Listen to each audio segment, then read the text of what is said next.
Hi, this is Micornus Phokane, the leader and the founder of Church Governance Solutions. We are continuing with this topic that speaks about pastors' appreciations. Pastor appreciation is a very important topic, and we cannot ignore this topic because it's a very important topic that many have actually rebuffed it, and they've actually criticized this type of a topic, and many have actually discouraged others from appreciating their pastors. And that's the reason why, as Church Governance Solutions, we are called to restore godly order in the house of the orderly God. And we want to speak about this topic without apologizing about it. Our standpoint is pastors need to be appreciated. Our belief is that pastors need to be appreciated. So we are emphasizing this because it's very important that pastors get appreciated. Now, today I want just for us to outline some few things. Who should actually appreciate the pastor? Who should appreciate the pastor? Now, I want to emphasize the fact that when you have learned that pastors are important, when you have acknowledged the fact that they have added value in your life, when you realize that they are bringing a service to your life that is very important, then you must appreciate your pastor. All individuals with thankful heart should actually be convinced that saying thank you is not sin, it is actually a good thing to do. Now, thankful people are able to see value in things that are done for them. Thankful people are forever identifying where they must say thank you. And that's the reason why people with thankful heart, they will realize that pastors are going out of their way for their lives. They'll realize how important pastors are, and they cannot let it go without saying thank you to the pastors, without appreciating them at all. Now, thankful people, or people with thankful heart, they are driven towards saying thank you at any given time. But I want to also emphasize that every individual that is having a thankful heart must also have an ability to perceive pastors as men and women of God. Perceive pastors as men and women of God. I want us to look at a book, at a certain book in the book of 2 Kings, chapter 4, verse. I'll look at verse 9 as an emphasis, but I want us just to start maybe from around verse 5. The book of 2 Kings, chapter 4. I want us to go through it because it's very important that we read this book and you understand. 2 Kings, chapter 4. And let's look at maybe from, let me just start from verse 1 to 9. Very, very important for us to look at it. It says, Now there cried a certain woman of the wives of the sons of the prophet unto Elisha, saying, Thy servant, my husband, is dead, and thou knowest that thy servant died or did fear the Lord. And the creditor is come to take unto him my two sons to be bondmen. And I want you to see this, that this woman who is actually lost her husband, she recognizes Elisha as the man of God. Because that recognition is very important. And I want you to see that. Now, she says then in verse 2, no, Elisha says to her in verse 2, he says, what shall I do for you? Tell me, what hast thou in the house? What do you have in your house, rather? And she said, your handmaid has not anything in the house except a pot of oil. Then he said, Go, borrow you vessels abroad of all your neighbors, even empty vessels tomorrow, not a few, borrow not a few. And when you come in your house, shut the door upon you and upon the sons as well, and shall pour out into all those vessels, and you shall set aside that which is full. So she went from him and shut the door upon her and upon the sons who brought the vessels to her, and she poured out. And it came to pass, when the vessels were full, that she said unto her son, Bring me yet a vessel. And he said unto her, there's not a vessel anymore. And the oil stayed and ceased to flow. And this is a story that I want just to share briefly, that if you realize that this is a man of God, this is Elisha, who, when the woman saw Elisha, the Bible tells us that she realized that this is a man of God. She recognized him. She perceived him.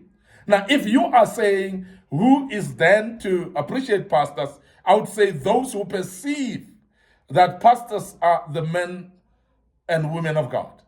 And this is very important because she perceived him, and therefore she realized that I can get help here. Because when you perceive that a man of God is a man of God, and you know that you'll get the help of God from them, what you are going to do is therefore speak to them, and you are going to request for their help. And surely they will help you. And majority of you, I know, even in different churches, wherever you are, you've seen the help that came from your pastor. You've seen the value that they've added in your life and in the life of your family.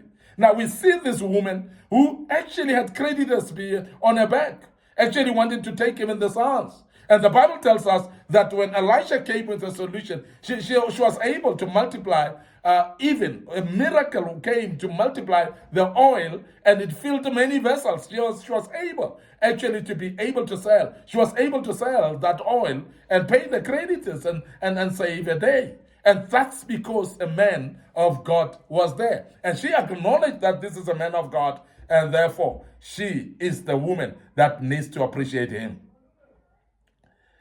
Now, I want us to look at another story. And let's look at verse 8. Yeah, verse 8. I want us to look at verse 8 because I want us to look at this other story, this other woman. Now, verse 8 says, and it fell on a day that Elisha passed Shunem, where was a great woman, and she constrained him to eat bread. And so it was that as often as he passed by, he turned in there to eat bread. And she said unto her husband, behold, now I perceive that this is a holy man of God, which passeth by us continually. She says that, verse 10, let us make a little chamber, I pray you, on the wall, and let us set for him there a bed, and a table, and a stool, and a candlestick, and it shall be, when he comes to us, that he shall turn in there. And it fell on a day that he came there, and he turned into the chamber, and he lay there to rest. And I want us to look at this, that this woman perceived, while Elisha was passing by, she perceived that this is a man of God. And she says, this is a holy man of God. And because she has perceived, she has realized, she speaks to her husband because she realized that this is a man of God. Now, realizing that this is a man of God, she realizes that a man of God needs to be appreciated. So I cannot allow a man of God just to pass by here and never appreciate him. I need to appreciate this man of God.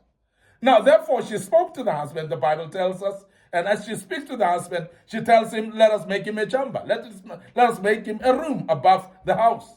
And as we are making a room on top of our house upstairs, this is the place where you will come and rest every time he passes by. This is a great appreciation.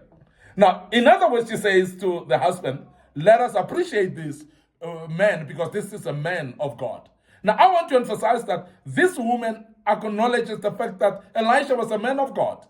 Now, the widow as well that we spoke about earlier realizes that this is the man of God. Now, we are saying that everyone who sees and perceives and acknowledges that pastors are men and women of God, these are the people that need to appreciate the man and the woman of God. How should appreciation of pastors be done? I want to emphasize that there is no set way of appreciating the pastors because we don't want to make it a linear way or a linear process. And we want to emphasize as Church Governance Solutions that because pastors need to be appreciated for what they do, so therefore it can be done every day by anyone, appreciating the pastors based on what you perceive them as men of God, and you see the benefits that they bring in your life. Now, therefore, when we speak about appreciation of pastors, we must honestly say they must be appreciated every day. They must be appreciated at any given time because they are actually adding value to different people amongst us in different ways and in different times as well. And each time they must be appreciated. In an environment where people are spiritually matured, appreciation of pastors should be natural and seamless. It must be in a way that they are not discouraged. It must be in a way that they are not reminded about it. They will appreciate because they would see what the pastor is doing in their lives. And as I said, that pastors are touching us in different ways. They are helping us in different ways. Some of us, they've prayed for us for employment, and we have received that employment. Some of us, we were sick, and they prayed for us, and we received healing. And some of us, we had problems with our marriages, and they came and counseled us and restored our marriages. Some of us, we were in record times where we were destroyed and backslidden, but they've encouraged us to come back to the Lord, and they've ministered the gospel to us. And some of us, we were unsafe. We were actually non-believers, and they've preached to us the gospel, and we got saved. So you look at all these benefits that we get, and differently so. Therefore, we need to appreciate pastors every day in our lives as individuals because it is very, very important to do so.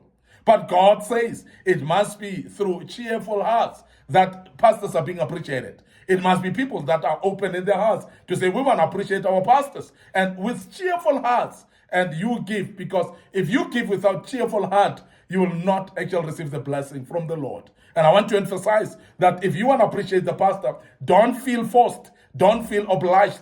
Please make sure that you appreciate your pastor out of the volition of your heart, and you do that cheerfully, because that will be a blessed day for you, because it is a blessing to do that and appreciate from the depth of your heart. Remember that the Samaritan that came to say thank you to Jesus after being healed from leprosy, the Bible says, go your way, you are made whole. And I want to emphasize that being made whole and being healed is not the same. Now, those that left, the 9, they were healed because Jesus said they must go and show themselves to the priest. But the Bible tells us that this man came back and Jesus said, you're made whole. Your faith has made you whole. And that is very key, that we recognize the fact that being made whole is completely, whereby even a scar of leprosy will not be seen upon the skin. So you're made whole in a way that even your skin is restored completely to a level like a baby where it shows there was no leprosy before. And that's very, very powerful. And I want to emphasize that it's very important to appreciate your pastors. We want to end up here today. Your host, Micornus Phokane, leader and founder of Church Governance Solutions. We are restoring godly order in the house of the orderly God. And I know you are thinking that the pastors have hired us to speak for them. No, it's because we are restoring godly order in the house of the orderly God. Before we check out today, I want to remind you of our Facebook page, Micornus Phokane, our Facebook page, Church Governance Solutions. So follow us there. We've got a lot of videos that we have posted in the past. So please follow us, click notification buttons as well. Subscribe to our YouTube channel, Young Men Empowerment Forum, our YouTube channel, Micornus Phokane as well. So please subscribe to the YouTube channel, click notification buttons as well. We've got our TikTok account as well, where we have posted a lot of materials that will be useful for you. And this particular topic, we will deal with part 4 tomorrow. And I believe that you'll follow us as we deal with part 4. And may the good Lord bless you and allow us to check out right here and say cheers for now.